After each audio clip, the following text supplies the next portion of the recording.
Hi guys, on today's podcast we have Justin Goodman of Goodman Insurance, and he also created Total CSR, an online training program to help CSRs be ready to contribute in 2 weeks, as opposed to usual 6 months, and cuts training costs way down too. I think what he's doing gets to the heart of what Insurance Nerds is all about. Hope you enjoy.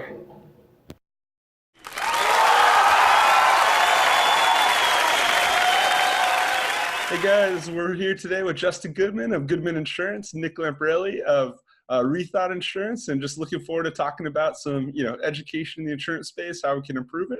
And thanks for coming on, Justin. Absolutely. Glad to be here.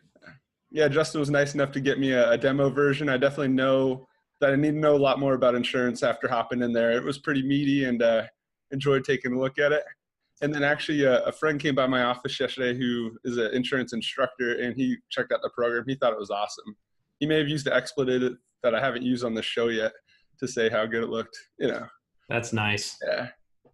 I was totally impressed when I saw the layout there. So I always like to go back and try to piece together, like, what gave you the idea? Like, how did you go about actually creating it? And, well, actually, before we start, for the audience sake, what is Total CSR? Yeah.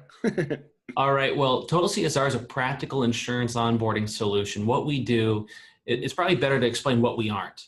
So there's great resources out there on the coverage side, CPCU, National ICIC designation, IRMI does some great stuff. But for the user who comes into an agency with no experience, they need to learn the practical, how to complete the accord forms, how to understand loss runs, how to review final audits, deal with quotes, etc. So we teach the practical side of the business in an e-learning environment. It's self-paced. It's a 60 to 80-hour course that's really designed to get that industry newbie 100% ready to contribute to an agency in a very short window. So how do you know, like, are there exam questions? How do you know they're completing the modules? Talk about that part of the technology. So we start them off with, we're given an intro video to every section, and then we proceed through coverage knowledge and then into the practical. So they're going to learn the terminology, and then they're going to see, for example, with workers' compensation, they may see a loss run. And when they see that loss run the first time, they're going to learn what currently valued is. And then we see the key terms they've just learned that they need to understand on a loss run, like 22 key terms in a work comp loss run you need to know to be able to explain that.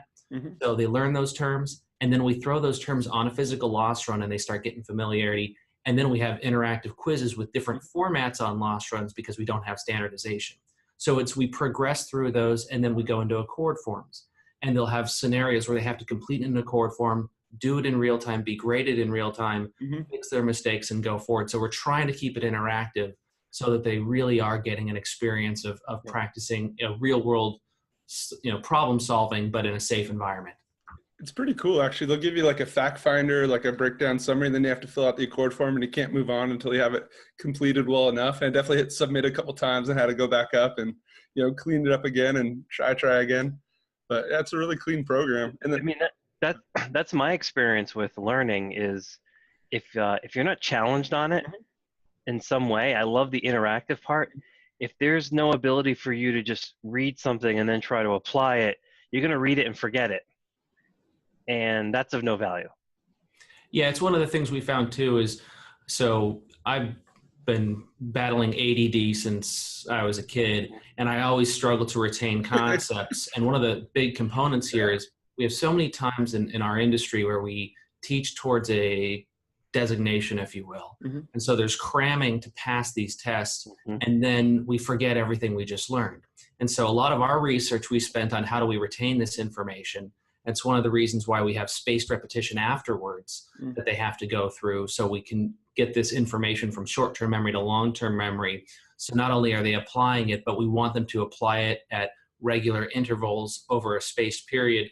So again, they can actually be deployed in the agency versus this illusion of a solution of, hey, I just took this class and now I know what to do. Yeah, completely. Do you think your background as having ADHD, do you think that made you a better instructor because you've gone through it, so you would be more sympathetic to someone that may struggle an abstract concept like insurance? I think that combined with the experience of failing so many times when I was teaching my own staff in the agency. We've always had great communication, but I would always ask to be graded afterwards. And the running joke for years in my agency was essentially I was getting C-, D+, and it took forever to find out that I was doing it completely wrong. So I wish I could say, hey, I had this aha moment, but I just failed until I finally found success. Practice. Yeah. Good lesson there. I thought Justin's idea behind it was finding great people and turning them into insurance people rather than trying to hire insurance people outright. That was another reason he had mentioned building the tool when we met. Kind of funny story. He's like, yeah, come by my office, we'll talk. And he said 8:30, but I thought he said 7:30. So I may have showed up at Justin's office like an hour. Doors were locked. I'm like, hey, man. Not sure why. But hey, it was a welcome surprise. sorry about that. Yeah. But yeah. So where'd the idea come from? So you obviously have you haven't have or had an agency? I still have an agency, a retail space out in California. We are a boutique construction agency. But my background, I started in the business working for a large brokerage house, publicly traded, and that's who my father sold his retail and wholesale operation to. So I came in after the sale. I think you're third generation? Third generation. My grandfather was also in the business. So I've got a long lineage in the business, which you'd think by osmosis I would have gained something or learned something, but it doesn't work that way apparently. And what happened was when I ultimately bought my division back from this company and started Goodman Insurance 10 years ago, what happened was the economy collapsed right after. I needed to find good talent, but I still couldn't afford to pay what the large public companies could pay for employees. So I had an industry niche where nobody wants to be in the construction space. And I'm a small town guy trying to compete against the big boys, and I can't afford to pay the same amount. So we made a deliberate decision to train and hire younger millennials and see if we could make that work with them. And that's where this started. We said, you know what, we're going to train up in-house. I'm not going to overpay for average talent. The problem was it required so much of my time. I'd spend 6 months to a year training these people. And at the time I was frustrated with the millennial mindset because they discovered that insurance may or may not be the end all be all for them, right? And because I was their first job out of college, they wanted to go and explore. And so at first I was a little bitter. And then we ultimately realized with that, we could turn it into a strength if we could leverage our time better. So we built out this e-learning platform, which meant that we could do it so much faster. And then we shifted our model, said not only are we going to hire young, we're going to hire best and brightest. And we don't care if they're only going to be with us for 2 years. We're going to get as much out of them for 2 years as possible and hopefully convince them that this is the right industry to be in. And that's been a great experience because I can onboard somebody in 6 or 8 weeks with no experience and have them perform what I would argue the level of a 5-year account manager in our space. And when you can do that, you can afford to have people last for 2 years and then graduate on, whether I don't have a position within my agency for them. For example, they want to be an account executive going on seeing accounts, but I'm a boutique agency. I don't have that opportunity for them. If they graduate on, great. I'm going to go find that next talented person and bring them on board. Yeah. The other cool thing is kind of excellence and mastery. People probably stick around longer too if they feel good at what they do, and they feel like they're evolving. And I didn't mean to take it light earlier. I actually grew up ADD, kind of struggling back and forth with that. I always felt like it didn't fit well in a classroom, but it does well in the real world. Kind of tracking things, see what's going on, paying attention, maybe sometimes more things than you should. So, but kudos to making a very cool program that gets people dialed in. There's also cool videos and stuff on there and good summaries. Yeah. Well, what I find interesting, and just from 25 years of business experience at multiple jobs, once, maybe twice, I feel like I was onboarded correctly. The vast majority of times I was brought in, and frankly, in my company, I feel as though we're getting into that bad habit. We're so busy that these people show up, and it's just like, okay, I can go out to lunch with you, but read some PowerPoints. You'll have a computer in 2 weeks, and your phone's coming, and it's silly. So I did like put my foot down and said, when these people show up, there will be a computer waiting for them. They will have an email. They will be able to get in and start communicating with everybody. we're predominantly remote, so it's not like I can walk them around the office type of thing. But like the last person we hired, I flew down and said, we're going to try to do this right. But I still felt as though there was a lot of dead time that first week or two where there could have been training, but no one had the time to do it. So like, I just love that idea, because I've worked at agencies and you show up and it's like, you feel as though you made the wrong decision, frankly. You show up and you have nothing to do and you're just like, is this how it's going to be? You have to win them back. Yeah. And one of those things I'll add is I get to have a lot of conversations with agency owners, and we talk about not only our program, but what we think should take place after our program. And with video, like what we use to communicate, Zoom, right? You have some tools at your disposal in your agency that you can leverage your time better. So what better way, you've got a written process handbook. Why are you not videoing and narrating over it, right? So we've done a lot of research on this, and what we're preaching is, first, we want them to get licensed, then they go through our program. But what we really want is the agency to have all their processes recorded and narrated over. We don't care if the quality's awesome, right? The girl's going to say, the boy's going to say, and stutter, and and words like that. But as they get through it, that person gets to watch that video, and that is a consistent training module. Versus when you have a training program where the person who has free time is the one doing the training. That person trains, but that person's also busy and not as committed, so you're getting a diminished product.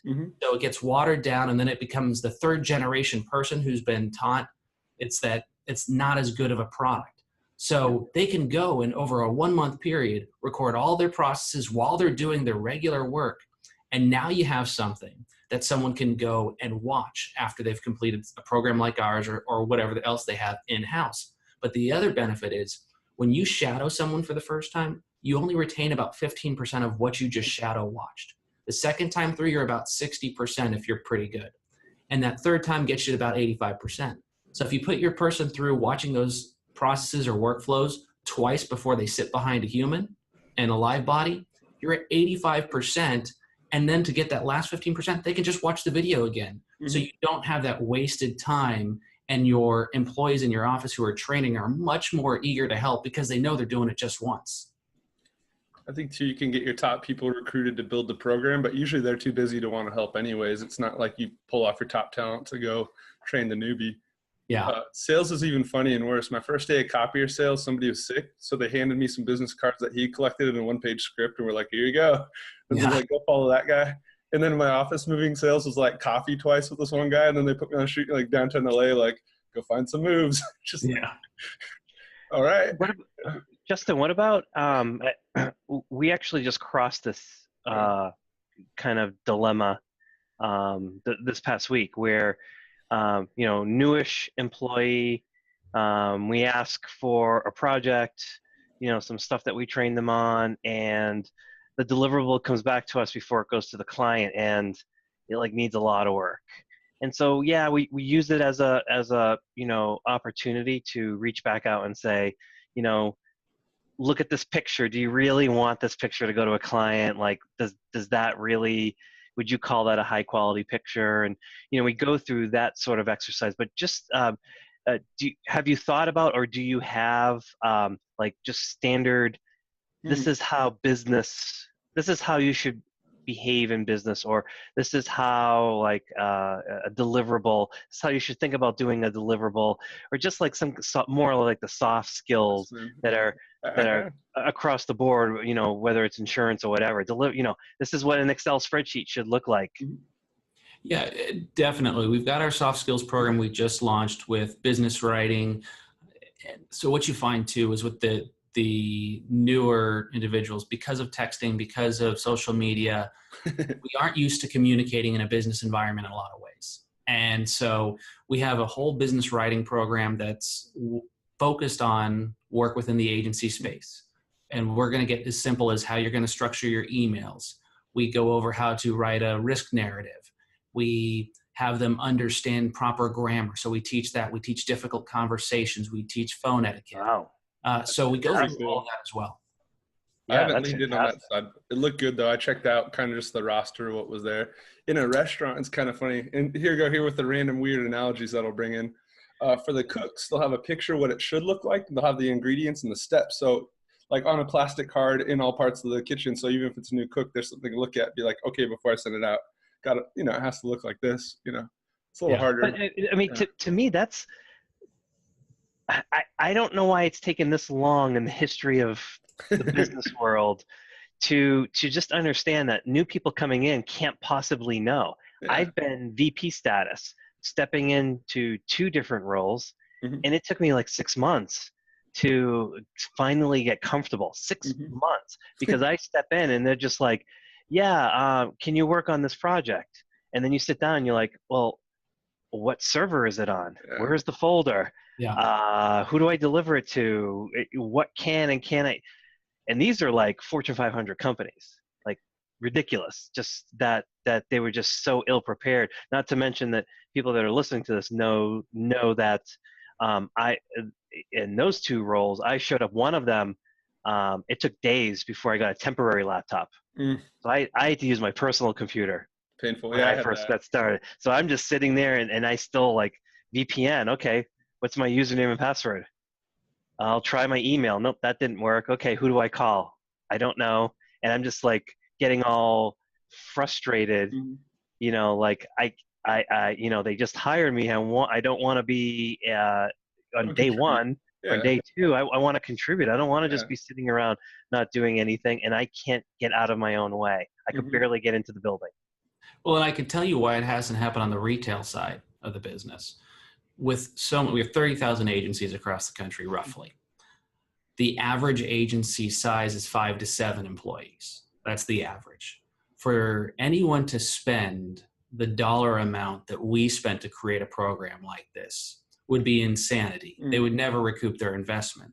And so because of the unique way our industry is, being small business driven, it took somebody finally saying, enough's enough. I know this doesn't make sense. I got to build it anyway. And that's really why we haven't seen it attempted. We also haven't seen technology be as rapidly developing as we have in the recent years. That's made this type of thing available. Yeah, that's pretty cool. So a couple more questions for me. Is it specifically designed for retail agencies or general agent? Yes. Okay. Do you have plans to expand to like MGA or niche sort of businesses? So our roadmap as it stands today, we launched the soft skills. We're launching personal lines in the beginning of second quarter and to first quarter this next year. We're launching a producer training in July, then life and health, then a second commercial lines module, and then we don't know. So we've got that in our roadmap, but there's enough work to be done on the retail side. And really on the wholesale side, they need to know what the retailers are doing anyway. Sure. So they need to know what's in the Accord form. So there's some benefit there. But as far as directly going to the carrier side, et cetera, we don't necessarily have the bandwidth at this time to tackle that one. Yeah, makes sense. And then pricing, is that like a subscription model? Is that on a per employee basis? How does that work? So it's a subscription model based on active users. So our smallest package is 3 active users. And if you can imagine, you have Janie, Jack, and Jill going through the program. They pass the program. They've used it as review material for a few months. You can remove them and put on Phil, Tom, and Frank. And now you still are at 3 active users. So the goal with what we tried to do was be mindful of the fact that most agencies, 1, not every new hire is going to work, but 2, we'd rather them get more of their team on the same page than less. And we felt the subscription methodology was the best way to accomplish it. I thought the pricing's hard. You never know what to put something out, but I thought you were right in a good spot. It's like $2,000 for 3 subscriptions for the year, I believe. Yeah. And that really goes to where our end goal is. So we know to train a person completely new to our industry to become competent as a CSR within our space. It's $10,000 to $15,000. And so we wanted to be a fraction of that for two reasons. One, my goal was to get mass user adoption so we could get a lot of data back. And we are getting a lot of that data information to make a better program. Overall, that makes more sense to us to be a more comprehensive solution. To do that, we need more users versus pricing out the very agencies out of the market that we were trying to help. My other part is more of a pipe dream that I've always had, and it comes from the recognition that I've gotten advantages that most other people don't get in life. I had a married father and mother who loved me and took care of me. I had everything I needed growing up. I had an entry into this industry where I got to jump ahead of everybody else, not because I deserved it, but because of who my father was. And even as I've gone through there, doors were open to me that weren't open for others. And as I look forward to seeing what's happening with student loan debt, et cetera, I see that crash coming and we see it. You get a college degree, you don't have anything that's going to contribute towards the agency other than your degree. You still have to learn the job. Yeah. And for those that maybe didn't start off with as many advantages as myself and couldn't afford to go to college or were at junior college, et cetera, those doors are closed before they're even open to find out about our opportunities within our space. And so my long-term goal with pricing was to make it where we could have these retail agencies who could attract local talent that otherwise wouldn't have had that opportunity, train them up, and now they don't need $200,000 in private school debt or $100,000. They just needed an agency who believed in them, gave them a roadmap, and now they've got an entry into an industry and a path forward that probably didn't exist before. That's cool. So that's where my mind goes in saying, that's where we should be as an industry, and it should be agency driven, the mentor-mentee relationship, because we got a great industry and we got to get a lot of people in it to be able to sustain what we're doing. I think the soft skills is such a nice compliment too, because really that's what you're picking up on the liberal arts side of any degree, so it's really cool. Well, I remember I had my podcast a little while back with Patrick Muscienti, who's a commercial agent in Ohio, and the gist of the podcast was on production, and I forget the exact number, so don't hold me to this, but like one of the reasons the agency system is struggling to get new producers in is that it's so freaking expensive to train a producer to do it the right way. Like it's a college crash course, so to speak. And so, like, why would it be any different for even a CSR coming in from college? Like there's an opportunity cost and a time value associated with taking away some of your best talent in your agency system to train these people. But that's the long game. And I see it now. Like it probably didn't register with me. It's just like, oh, you're just training someone. But no, there's actually a massive cost, time and resources that are associated with that. So it sounds like you're creating economics of scale, Justin. That's what we're trying to do. And the other downside for when you have a new millennial and they get a bad rap, and my brother's one of them. So I'm one. I'm right in there. but they come into our industry. We're trying to attract talent. And if they come in and they have student debt, and they see the starting salary, right? And they don't see that I'm going to get training. They don't see how I can make more money in this space, right? To pay off my student debt. That's a losing battle for our industry. And so we have to have something more to attract talent, to be able to show them there's multiple different avenues you can go, and then also providing the tools so they can have a career roadmap.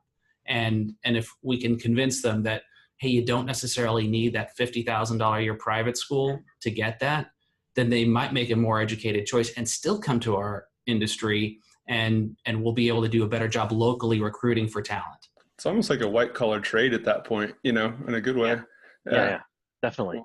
I mean, that's music to my ears. I can't even believe how coincidental this conversation is. It's cool. Just yesterday, with my colleagues, we were talking about some of the new employees that are coming in, and I was just extremely adamant. I'm like, I know we hired them for this particular job, but we have to expand their horizons a little bit, and we have to at least hold them by the hand and at least tell them these are the pathways you could go. Because what I want to see with my employees, I want that curiosity. I want that ambition. I want them to be hungry to learn new stuff, and they can't learn new stuff if they don't know that there's new stuff to learn. They don't know that there are these other creative areas that they could go to that might be a better fit for their personality. I would like to at least have them have those options. And it's just, there is a rock steady mindset that we hired you. This is your role.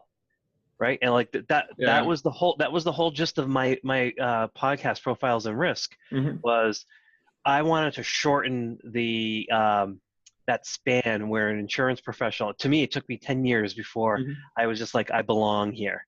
I wanted to shorten that to 3 years. And what made me belong here was I found that niche that fit my personality. But I remember, working at a large brokerage and wondering like, oh, captives, that seems interesting, but not being able to like dip my toe in it. Oh, reinsurance, that seems interesting. What is it? I don't know. There's no one around to tell me. Like, it's just so important. It's just such a powerful weapon to be able to recruit someone, bring them in, train them. That shows them that you care, and then continue that process where it's like, well, we're going to develop your career a little bit too. And it's that old saying, it's better to train someone and have them leave than to not train them and have them stay. Yeah. I think it's interesting too, because you always want to be polite to everybody. You never know who's going to become what. So equip people best you can, give them the foundation. Oh my God, completely. Yeah, people kind of pull you up. There are people that I hired that I look at their career now and it's like, God, I would work for you. Like you just like sprinted up this mountain, and now like, wow, I'm in awe like of your advancement. Sometimes like you recognize it right away, like this person's going to be a rock star. Sometimes they surprise you. Oh yeah, I always love the term the sausage effect at a company. When one person gets a promotion, the people behind them get kind of pulled up. I always thought that was pretty funny. But yeah, that's cool. Justin, you guys based in California? Yes. So I think we have to ask that question that everybody's sort of wondering: Chargers or Patriots? Oh. Well, I'm a Rams fan, but I will support the Chargers. My father is a Patriots fan, a diehard Tom Brady fan. So there'll be some bad blood this weekend in the family. I'm pulling for the Chargers just because Rivers and Gates. I like those guys. They've been around forever, Yeah. And just because he has 9 kids, we don't have to pick on Phillip Rivers. That's fine. 2 Suburbans. Does he really? Yeah, he has 9 kids. Not only does he have 9 kids, but he was very smart about multitasking with his time. He's got a vehicle that's been retrofitted, so when he's driving up practices, he can watch game film, etc. And it's his own little private study area back and forth. So the guy's an incredible multitasker. Yeah. No, he seems like a nice guy. That. I'm impressed. Antonio Gates too. It's like his 18th season or something. Crazy. Yeah, he's still putting up some numbers, but should be interesting. So it is on record. I don't know if it was this podcast or Profiles and Risk. It might have been this one. We went to the beginning of the season. I picked Rams and Patriots, with the Rams winning the Super Bowl. Given what I know now, I'm actually gonna say Eagles Patriots. I think the Colts are gonna beat the Chiefs, and the Eagles seem charmed. Okay. I'm sorry. Nick Foles is the second coming. He's just cool. The man's amazing. Yeah. He just keeps it very. It's just unbelievable. So like, how do you make this season for Philadelphia fans more dramatic? Yeah. Right. So they already won 1 game. They beat the Saints. The Cowboys beat the Rams. Then the Eagles beat their arch rival in the NFC Championship game. And then they repeat by beating the Patriots again. Man, that's like, you can't even write that kind of story in Hollywood. That'd be interesting. So that's what I'm predicting. Patriots. I like it. Eagles beat the Patriots. The Rams are Chargers. I think Cooper Kupp went down, and that hurt their kind of slot game. And then also, I think they just gassed themselves a little bit against Kansas City. And I'm just stealing sound bites from like 7-10 or something, but It seems like they pushed themselves out a little bit after that game. It's tough, you know. I'm hoping. Yeah. They have all the tools there. I Mhm. mean, of course, you kind of look at it, it's like, well, how's someone going to beat New Orleans in New Orleans? But football's just one of those games where it's a lot of emotion, and you get some lucky breaks. Mhm. There aren't a lot of possessions, a fluke fumble. I mean, those things happen all the time. So I would not be surprised. That's the scary thing with the Patriots. This is the best part about football is what's happening this year, where it's pretty much anyone can win it. Mhm. Yeah. And you don't have that in a lot of other sports, where you pretty much know it's going to be the Golden State Warriors. Mhm. You know, it's going to be the Cleveland Cavs. Mhm. Hopefully The Red Sox came out from out of the blue. I know. I want the Celtics to win, but I don't think this is their year. Yeah. You can sort of tell how things are lining up. Football, it's just like any given year. Yeah. The Eagles just come out from out of nowhere, get the best record in the league, and then win the Super Bowl. Mhm. It could happen to the Rams. It could be Rams Chargers. That wouldn't surprise me at all. That'd be awesome. Yeah. Well, we don't want to hold you guys too Yep. long, so we'll get back at it. But yeah, thanks for coming on, Justin. We appreciate it. That was Absolutely. good talk, man. Thank you. We'll see you again. Thanks, guys. Thanks for having me Justin, on. Absolutely. best of luck, Justin, with Total CSR. Thank you.